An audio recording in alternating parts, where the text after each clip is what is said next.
you can very easily outsource your deep critical thinking to AI to the detriment of your future self. We have to build ecosystems and we have to look at it across the value chain. Hi everyone. So today I attended the AI+Expo in Washington, D.C.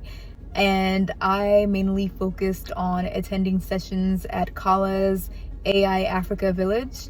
And they had a lot of experts from different parts of like the tech industry, as well as within development agencies.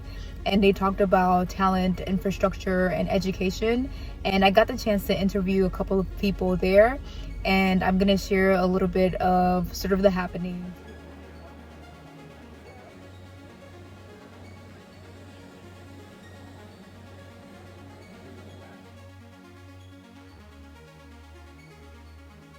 Well, I think Africa is beginning to realize that together they're a force to be reckoned with. And Africa is beginning to realize that fragmented, they're not going to move forward. So you've heard the saying, together we stand, divided we fall.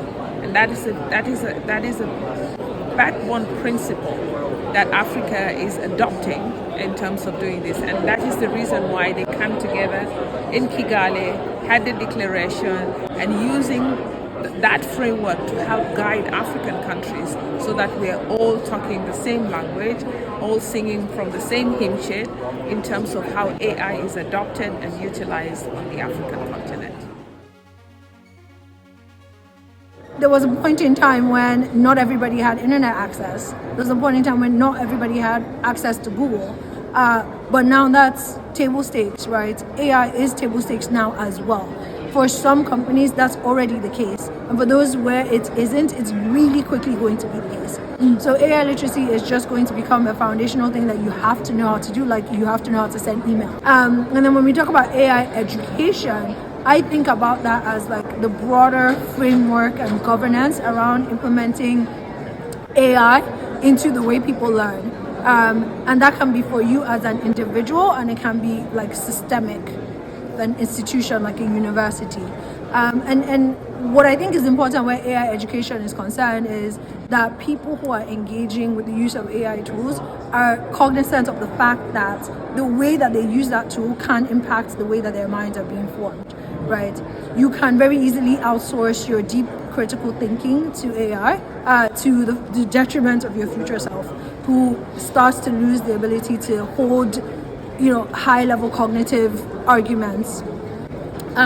Whereas when AI is employed in education in a proper way, in a way where the pedagogical layer that sits on top of that model is well thought out, such that as an individual using the tool, you are still being challenged, and you're not outsourcing your thinking to a model, rather you are being challenged by the model to refine your thinking.